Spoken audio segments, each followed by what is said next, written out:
Hola, ¿qué tal a todos? Sean bienvenidos a este espacio donde vamos a hablar de cine.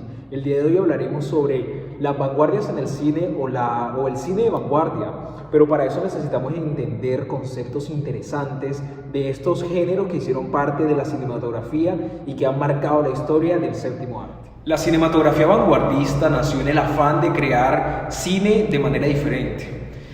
Trataron de dejar a un lado el interés comercial, este interés que había surgido en Europa en la década de los 20, y pues desde ese entonces tiene un lugar importante en la historia del séptimo arte. ¿Por qué de pronto resulta interesante hablar de cine vanguardista?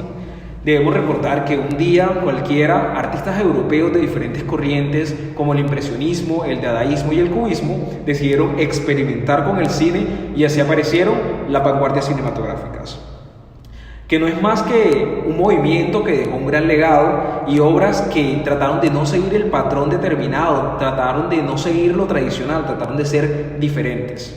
Los movimientos vanguardistas que afectaron pues positivamente al cine fueron el futurismo, el surrealismo, el cine figurativo y el cine impresionista. Hablemos un poco sobre el futurismo.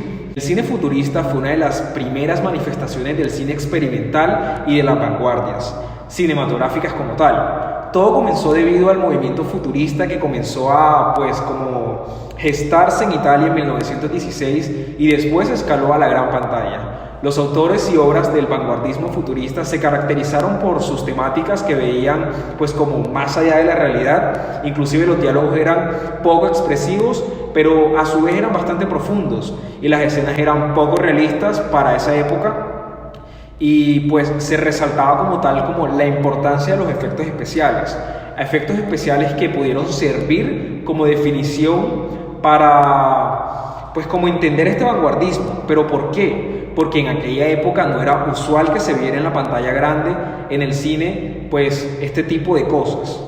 El futurismo se encontraron escenas en las que aparecen sillas volando e incluso personas, y eso era lo que le daba pues este toque como mágico o diferente. El surrealismo, pues dentro de las corrientes de la cinematografía vanguardista está el cine surrealista. El creador fue el francés André Breton hacia la época de 1923. En aquel entonces el dadaísmo iba perdiendo espacios y llegó el surrealismo para ganarnos. Dichos movimientos se reflejó pues con la elegancia en las artes plásticas, en la literatura y en el cine. Y el objetivo del cine surrealista no era para nada comercial, sino era más como de un tema de expresar una realidad, y esa era la razón por la que la crítica social es una de las principales características de esta cinematografía. Las cintas surrealistas solían como expresar su rechazo a la iglesia, el matrimonio, la religión y etcétera. O sea, trataban como de mostrarse a favor de la lujuria, el placer y el sexo, pero con este afán de darle como un toque distinto al cine. Por otro lado tenemos el cine figurativo. En las vanguardias cinematográficas pictóricas resalta el cine figurativo, a su vez llamado cine abstracto, y era porque lo figurativo utilizó las vanguardias cinematográficas para mostrar un lado pues como distinto del cine, utilizando figuras geométricas para la creación, y a su vez diferencias de las vanguardias cinematográficas. El cine figurativo interpuso la imagen antes que el guión o la misma narrativa de la película. En común observar en el cine figurativo variaciones de color e imágenes que parecen de carácter de esencia a primera vista. Por último tenemos el cine impresionista, que vendría siendo el cine que nació en Francia entre 1928 y 1929 en el paralelo con el expresionismo alemán. Dicha corriente se volvió popular por mostrar como otra cara del cine experimental, los sentimientos y las emociones. En las vanguardias cinematográficas, el impresionismo destaca Henri Chomet, Jean Epstein y Louis Deluc.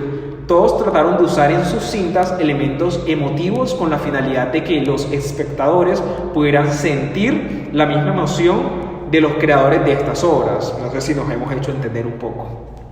El cine impresionista intentó pues reflejar la emocionalidad de la literatura, en especial de la poesía, y lo reflejaron en los personajes, en el guión, en la pureza de las imágenes. Por eso pues resultó totalmente nuevo e innovador, siendo pues algo que se necesitaba en el cine. En conclusión, las vanguardias cinematográficas dejaron y siguen manteniendo un fuerte legado en el séptimo arte en la actualidad. Por esta razón, cuando se habla de registros del cine, es imprescindible mencionar el cine vanguardista. y su peculiar manera de contar las historias. Eso fue todo en el video de hoy, esperemos sigan al tanto para enterarse un poco más de cine.